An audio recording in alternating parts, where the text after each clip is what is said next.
Captured by Women is brought to you by Yum Vita, a delicious way to grow, and Nido Fortigrow, your love, their future.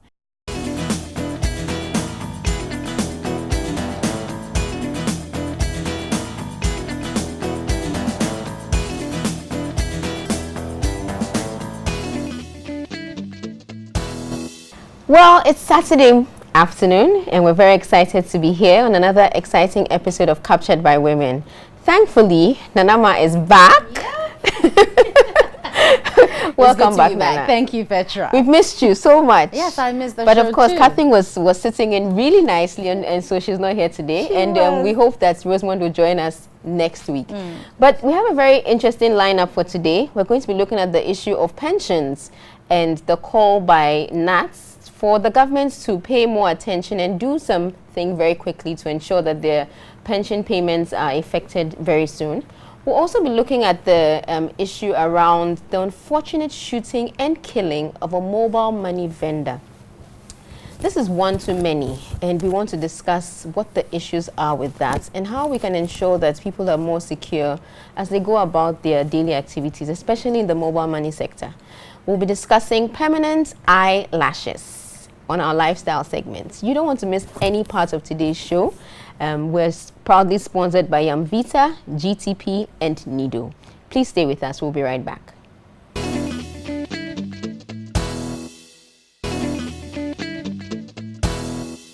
Well, on the spin, we're talking about the unfortunate death of a mobile money vendor in light of the fact that there has been a surge in the usage of mobile money. There also has been the increase in crime against them, such as leading to the killing of this man. And we want to talk about it because the security of people who patronize and the people who actually own them is also becoming something we have to deal with. Petra, I'm worried because in current times, we know the usage of mobile money. Right now, it's something like the in thing. Yeah. Everyone uses it. And especially when the banks close, then these are the fortunate avenues you can use. And so to hear that someone executing his duty to help Ghanaians would lose his life through this means is unfortunate. And our heart goes out to the family. I certainly can't imagine what they're feeling right now. But people are also advocating for one mobile money vendor, one police. And in the, I mean, this is unreal. Let's deal with the reality. How many policemen do we even have for the whole community, let alone to assign one to a mobile money vendor? And also my worry is the fact that it's a business venture. We're not, it's almost as if coming to saying every job should have one policeman attached to it, because that's not real. We have to talk about what measures can we put in place amongst ourselves to make sure that we're protected from, these armed robbers that are in town. I guess when we talk about crime to this extent, then there's the question of what can we do in terms of security to ensure that crime is reduced, because we can't eliminate it totally. But then we need to begin to ask ourselves serious questions. The presence of mobile money as an option for cash, for money transfer, has become part of our lives, and it's a very useful tool. So especially for small businesses and individuals, people are able to send money to their families outside of Accra very easily and very quickly. It's a very, very good thing. But then at the cost of what? And that's where we as a community, we as citizens need to begin to ask difficult, tough questions. So we need to begin to maybe also ask ourselves, it started off with the filling stations. Where filling stations were being attacked in the middle of at night, and then so most filling stations had to close. Yes, so we may have to legislate something like that, where mobile money vendors just close like a regular working time, and then we don't put them at so much risk. It's also the thing of us being conscious about our environment as well, because if you walk to an ATM machine in the middle of the night, you want to be very cautious that there's nobody strange hovering around you, things like, or just pretty much avoiding situations where you can put yourself in danger. So we may have to have that conversation, and I don't want us to wait for too long where we have too many instances of such issues, because this is not the first one we've heard. But there was one, I think, around Odoko as well, where the mobile money vendor was just shot. We have to take action. So I don't know if there's an association for it, what we can do. I mean, talking about it on TV is part of trying to do something about it. But also the mobile money vendors themselves can decide, that they just pretty much will clock off at 5 or at 6 when there's daytime. But the unfortunate thing is this particular one didn't happen when it was too late. I mean, it was, from the reports we've heard, 7:30-ish. That's not too dark. But it could also be the area. The area. You know, so it's just really, really unfortunate. Crime is a very painful thing, the results of it, and there's so many people involved in that get affected by things like this. I guess the one citizen, one police officer is really extreme.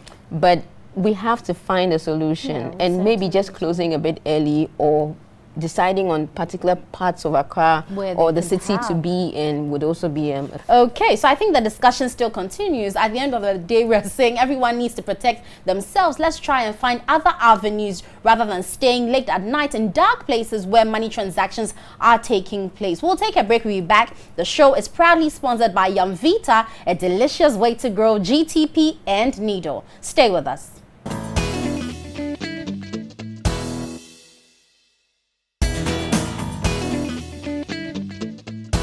So whether you're a doctor, a lawyer, a marketer, whoever you are what you are thanks to a teacher. There are over 200,000 teachers in Ghana, and today we're going to be talking about a very interesting but serious issue around pensions. To help us understand this issue is with us in studio today, Mr. Ahinakwa Kwashi, who is Head of Compensations and Conditions of Service of the Ghana National Association of Teachers. Thank you for joining us. Thank you. So my first question to you, sir, is just generally tell us what this issue is about from the perspective of your membership. Okay, thank you very much. The new National Pensions Act, Act 76, has introduced three-tier pension, and Tier 1, Tier 2 are mandatory, which means that it is compulsory. And by the new arrangement, every worker, your contribution of 5.5%, government adds 13% to it, making 18.5. Now, 5% of that 18.5 is supposed to be used for Tier 2, and that is occupational based. So those of us in Ghana Education Service, we have set up our scheme, which is running. But our contribution from January 2010 to August 2016 is still outstanding. In fact, there was an interim arrangement where those contributions from 2010 were put at Bank of Ghana in a temporary pension fund account. Good. And the arrangement was that once the schemes are set up, MPRA, the regulator, will then release these funds. And since 2012, when we started this thing, we have had serious challenges. Remember, even in 2014, we went on strike. Then there was an out-of-court settlement. There was a roadmap, even the roadmap was not followed. But we have managed to contain them until November 2016, when they started making the monthly contributions, paying those things to the scheme. But from January 2010 to August 2016, outstanding 80 months, a total of about 1.7 billion Ghana cedis. Government said they don't have money to pay, so they're going to pay it using bonds. Now they issue their bonds. Then somewhere along the line, somebody from either the Ministry of Education or Ministry of Finance says that they are going to change our service providers, and therefore they are not going to release those bonds to us. But clearly there is a flaw there. If the government decides to, in order to gain more money, as probably would have been the case for the people who are paying these pensions, to change the service provider, that really should not come to affect you.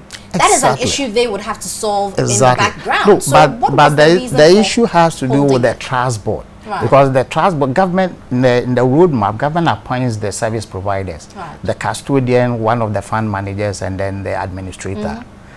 But we have signed, the trust board had already signed agreements or contracts with these service providers, and they have to expire in October. So that November we will sign new contracts. But in the roadmap, it is government's responsibility to nominate. Right. Good. Then they say we should, we should abrogate the contracts with the old service providers.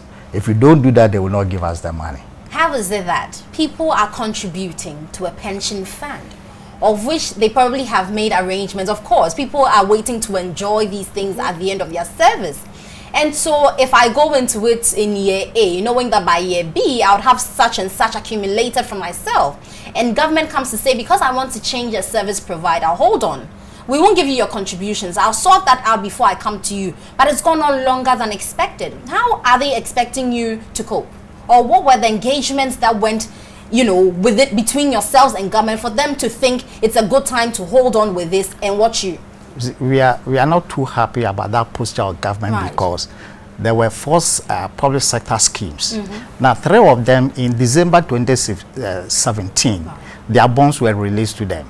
Now, when it came to GS, then somebody somewhere said that for us, they have to change our service providers before they can release those bonds.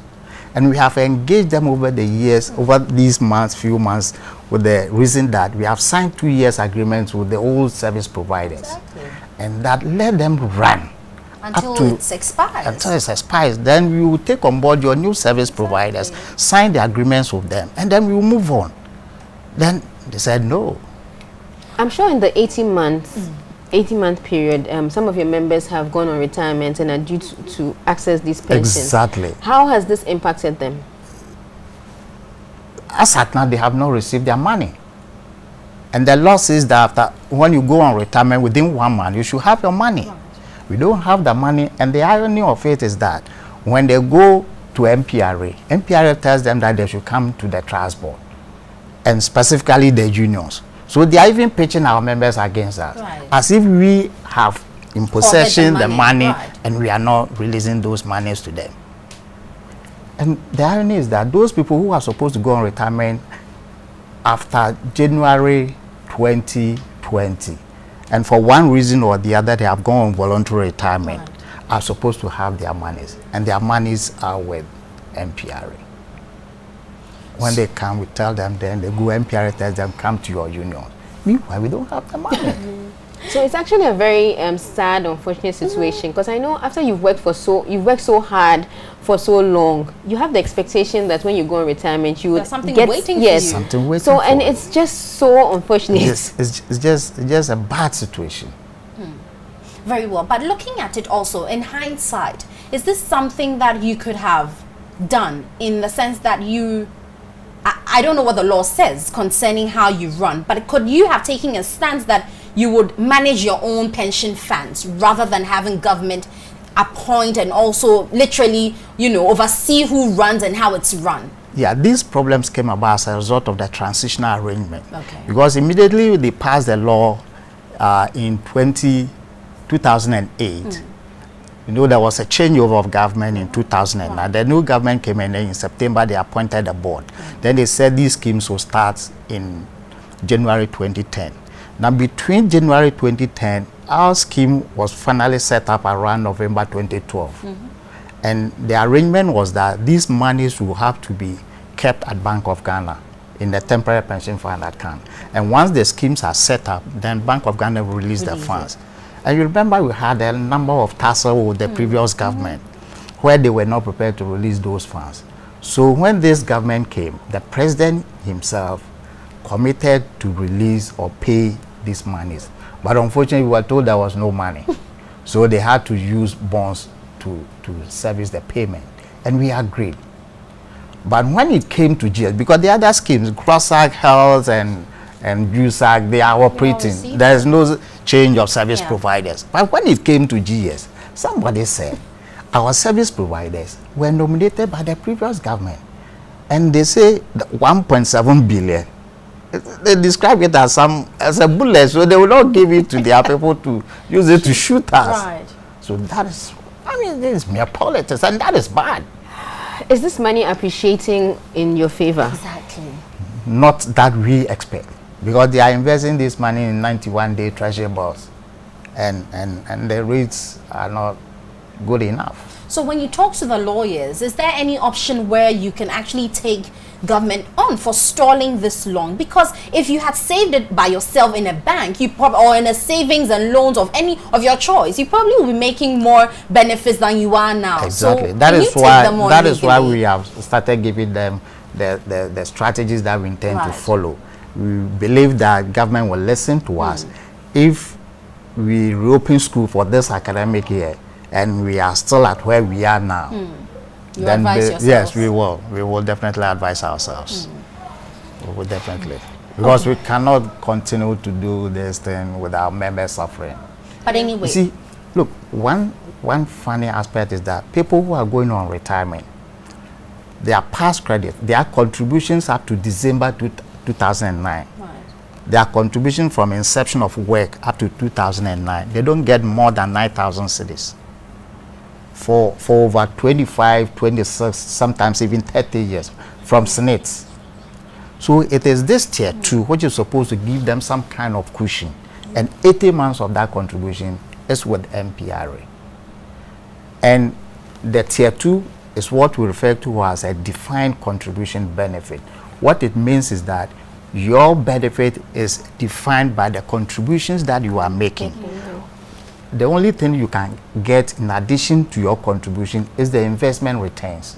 So if they are investing it at 91-day treasury bill rate, which is around 12 or 13%, and the trust board could have invested this in other long-term investment around 14, 15, then you see that we are being shortchanged. Disadvantaged, Yes. And so the 1.7 billion you talk about, I'm looking roughly at about how many people's contributions is that accounting for? And you know, because it's year-on-year basis, some will be retiring, others will be coming in.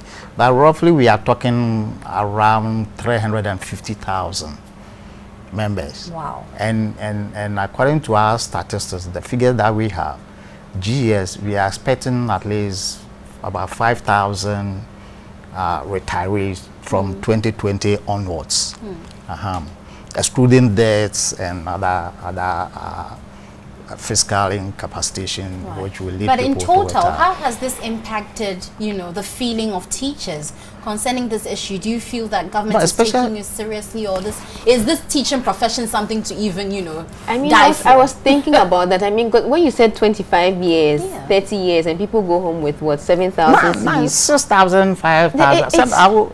If you like, next you call me, I will bring you some of the benefit claims. So what's the feeling in your It's your bad. membership? It's just bad. I mean, government is toying with our pensions, and it's not a good thing at all. And meanwhile, these politicians, after 4 years, they will go and take their ex gratia, and the ex gratia for every year that they serve is 4 months' salary. And look at the salaries that they are getting. So times the number of years. And I'm sure you taught some of them. But anyway, guys, we've heard their plea. We certainly hope government will listen to you and do something about it as soon as possible. We hope the president will hear this one. The finance minister will hear this one, so that they will engage us to see the way forward. This should actually be a national outcry. I mean, it's simply outrageous. Everybody has been impacted in some way or the other by a teacher. And we should collectively appeal to the authorities that are handling this issue to take decisive action and do it very soon, because it's a serious issue. I mean, there's no way of watering it down. It is a very serious issue. So, yeah. Anyway, on that very serious note, we will take a break at this point and we'll go ahead with the show when we come back. Please stay.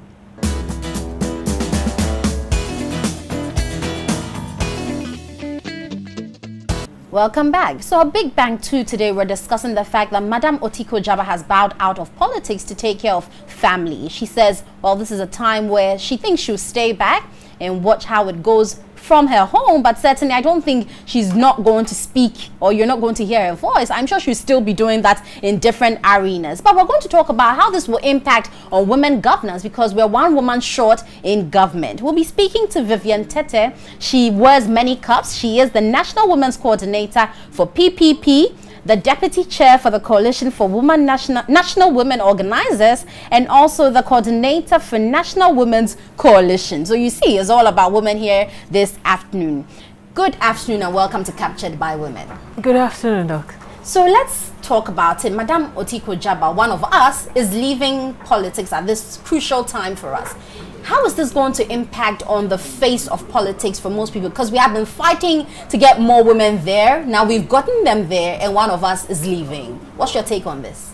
Thank you very much. Honorable Otiko Jaba is one of the seasoned female politicians in Ghana.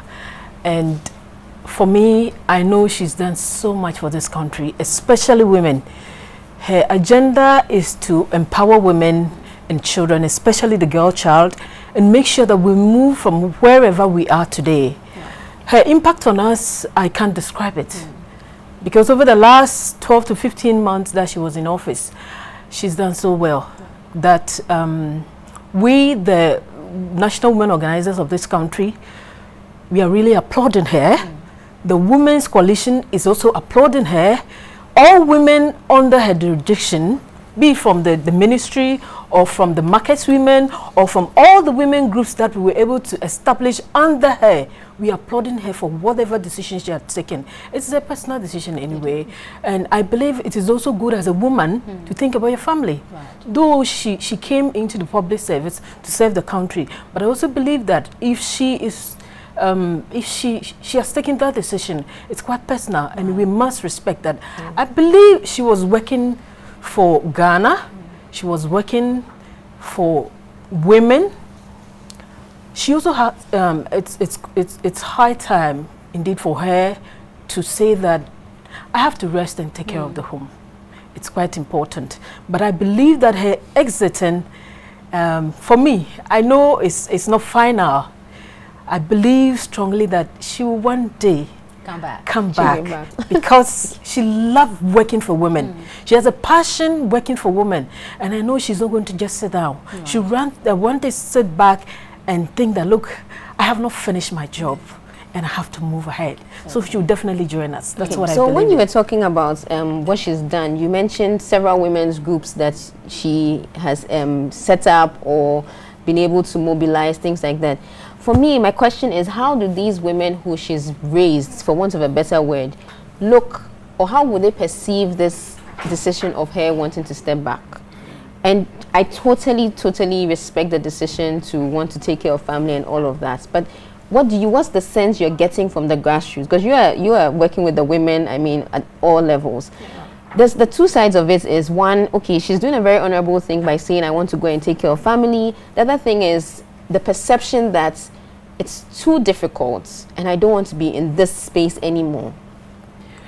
For now, I would say that my sister need to settle. We need to allow her to settle because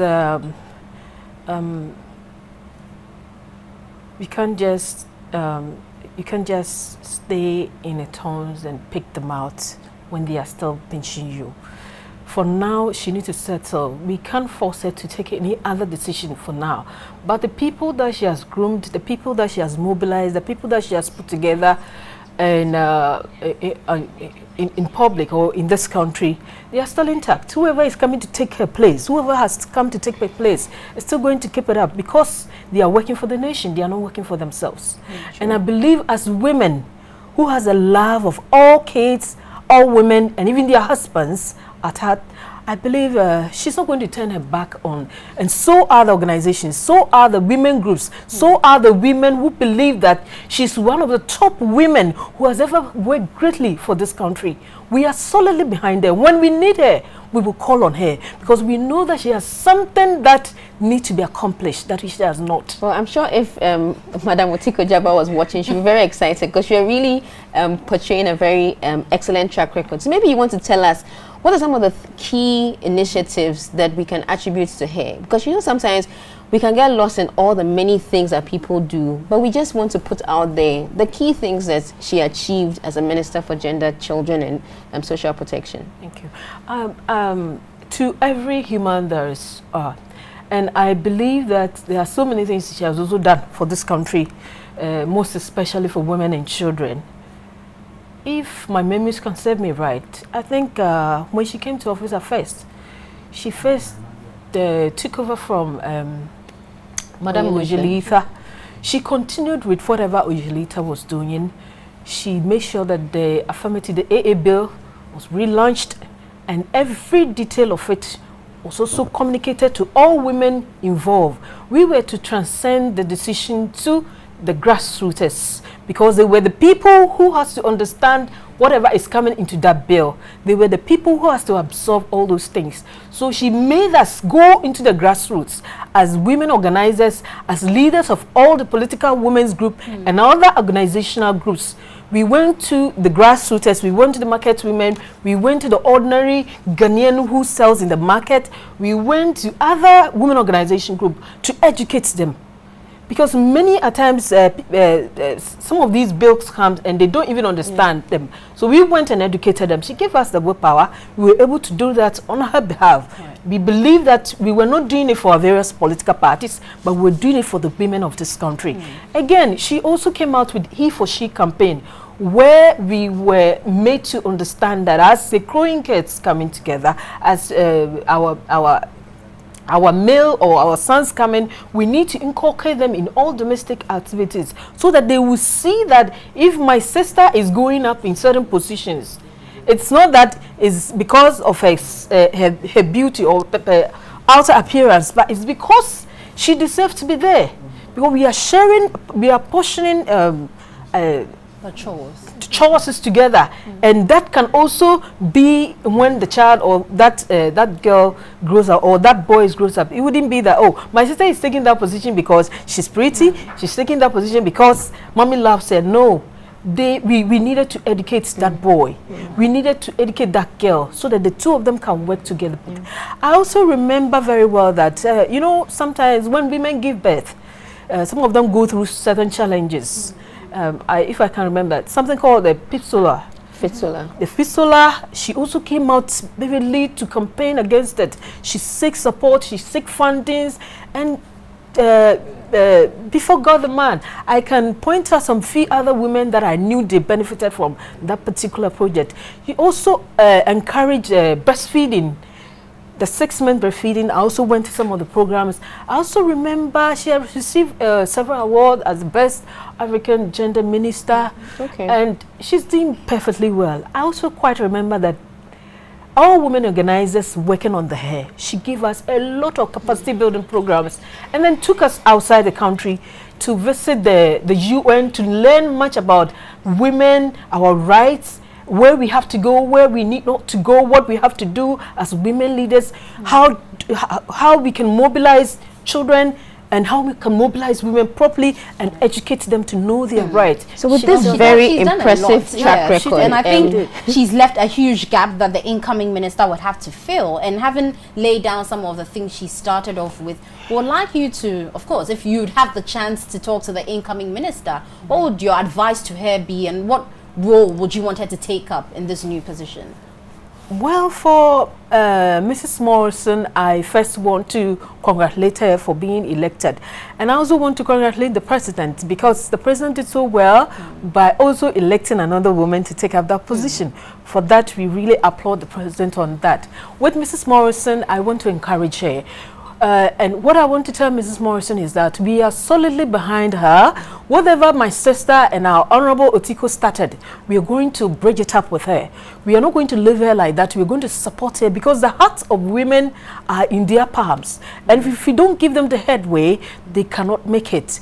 Our support for her is not going to be only on probably financial side, but our own personal appearance at every program. Should she needs any of us, we are ever prepared to go with her. Okay, but I just have one final question. You've paid glowing tribute to Madam Otiko Jaba and all the things that she's done. She was reshuffled, so she lost her position. How do you guys feel about that? Because if she was doing so well, what was the reason for being removed? Well, for reshuffling, you know, since the inception of democracy in this country, I think reshuffling has been taking place. It's not only in this government that reshuffling is taking place. So I believe it's normal. And it's the president who has taken this decision.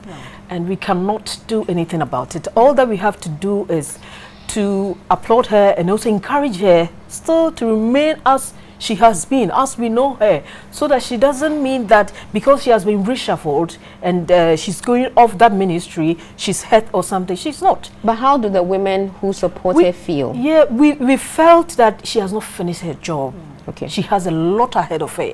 She has not completed what she started. And we believe if the president was to maintain her, it would have been a great success for us as women who are trying to take up an empowerment program for other women as well. We felt that she can make a better move next time. This is a decision of the presidency, and we respect it. Very well. I would like to say a very big thank you to you, Madam Vivienne Tete, who is the National Women's Coordinator for PPP, the Deputy Chair for the Coalition for National Women Organizers, and also the Coordinator for the National Women's Coalition. And she has been telling us about some of the successes Madam Otiko Jaba chalked before leaving office, and certainly she has wished Madam Morrison a very, hearty welcome to the job, and that all women will be rallying behind her. I think all Ghanaian women must rally behind whoever takes up the position, because it's a big space and the work is humongous, but we all will lend a hand to make sure they succeed. On that note, we'll take a quick break. We'll be back with more here on Captured by Women.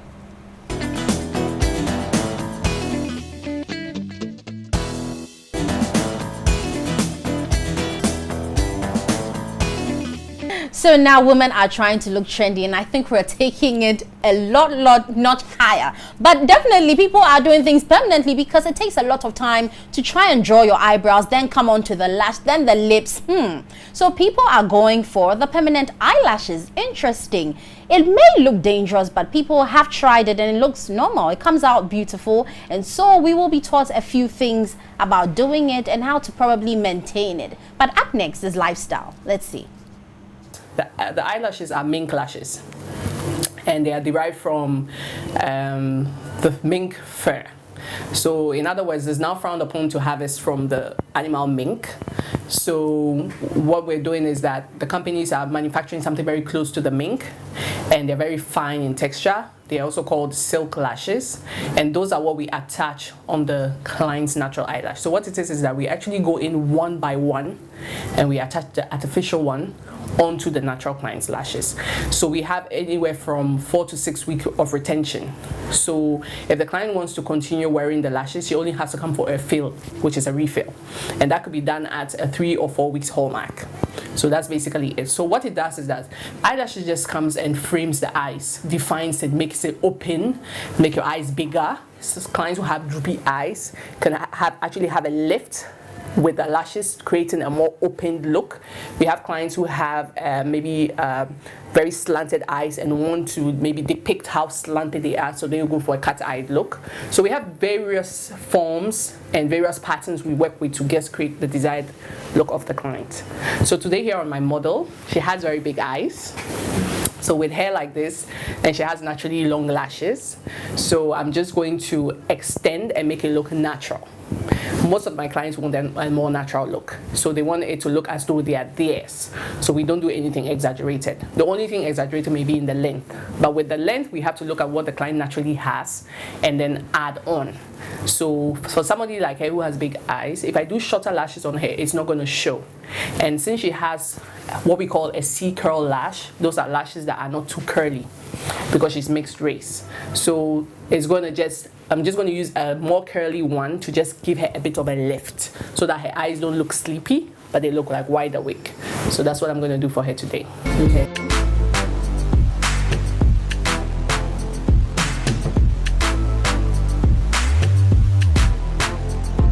These are typical tweezers that I use. I have many of them, depending on which part of the eye I want to work on.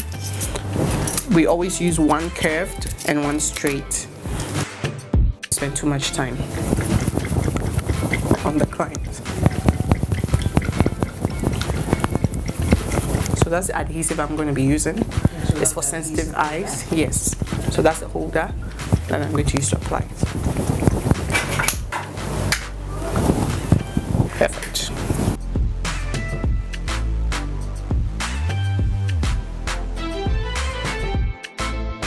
The only challenges I face with the lashes is sometimes the clients come in with very curly and we call them all over the place lashes. Some too come with very short lashes that cannot be lashed. So if your lashes are not of a certain length, we cannot offer the service because we need to have a good length to be able to place the artificial ones on. So if you notice, I isolate I look for just one. Then I come in with my lash, dip it in the adhesive, and I come and place it. So in a few minutes, if I try to pull, you see, it's not coming off. You see? Okay, so let's do it again. You come in, dip. You stay away from the skin. You put the lash, you try to pull it, you see it's not coming off. That means we have good retention. So then the lashes are gonna last. But if you just come in and you take and you put, you take, you put, that's not the mink lash. Those are just the regular lashes. At this point, when you're having the lash service, clients are not cannot be on their phones, cannot open their eyes till we're done, because it's a closed eye service. We don't want the fumes or from the glue to go in the client's eyes. So once the client comes in, I advise them to make whatever calls they need to make, or we can give it to my assistant and she can receive your calls for you. The eyelash shape or type that we do for the client is determined by the natural look of their eyelash. So let's assume that the client has long and short eyelashes. We can create the style using longer. That's what I'm doing for my client, because her eyelashes are not the same length, they are long and short. So when you want to create a very fast, flawless look, you can go with that. At this point, I advise my clients to avoid water on their eyelashes for 24 hours. Just 24 hours. It is important to cleanse your lashes, like when you take your bath, do the normal that you do without being too aggressive with it, to avoid any form of dirt from makeup, natural factors going into staying into the lash. So some people think that when you have these lashes done, you shouldn't be able to wash your face or anything. No, you can, just after 24 hours, you can wash your face. So 24 hours just to allow the glue to further cure. And this is a nano mister. It's a device that we use to help the glue to cure. We usually look at the temperature in the room to be able to determine what type of glue to use. So if you want longevity of your lashes, you have to be able to keep the humidity in the room at a certain percentage. So my glue works at a percentage of 40 to 60, and it helps my lashes to stay on for my clients for longer times. So there is actually not just an art, but also a little guideline you need to follow for your clients to enjoy their lashes.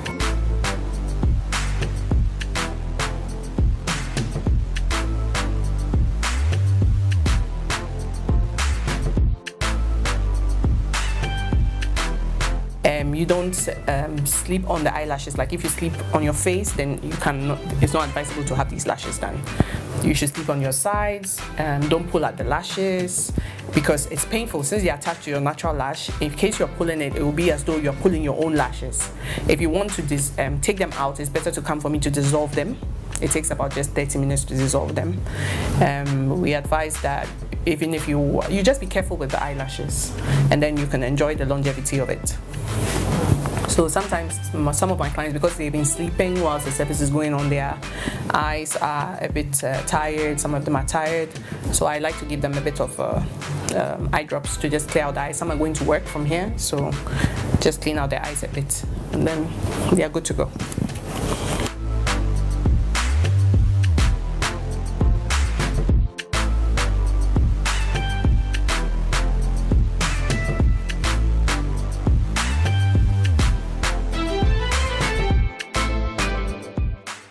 Okay, so before we take the final look, we'll wait for like 10 minutes for our eyes to clear up, and then we take the final look.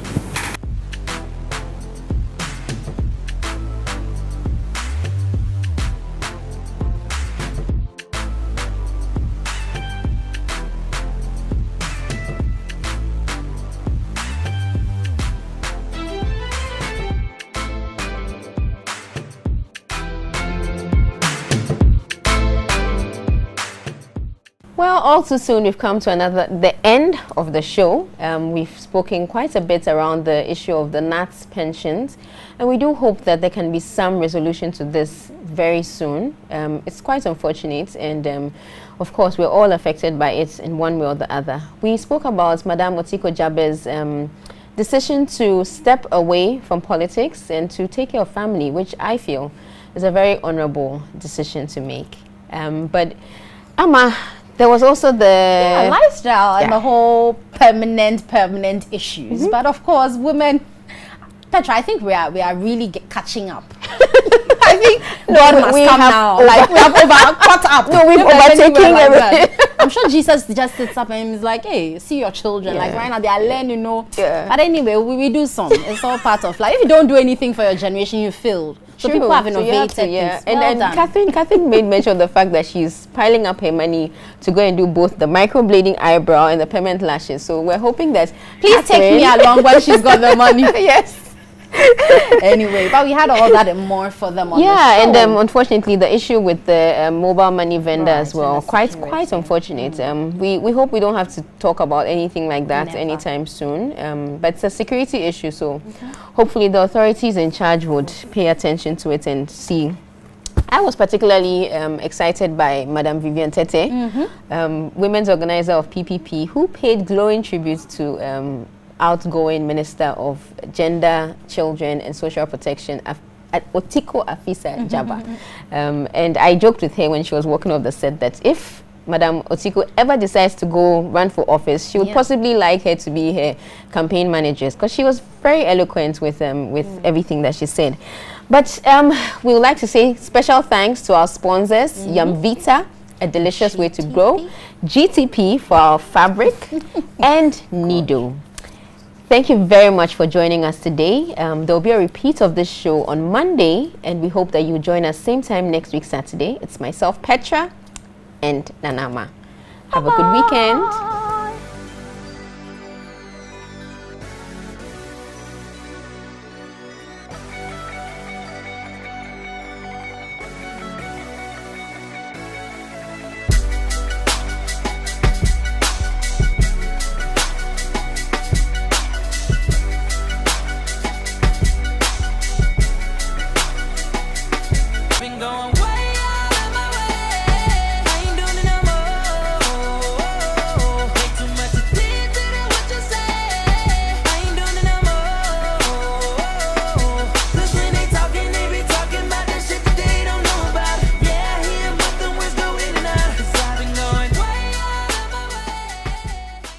Captured by Women is brought to you by Yumvita, a delicious way to grow, and Nido 40 Grow, your love, their future.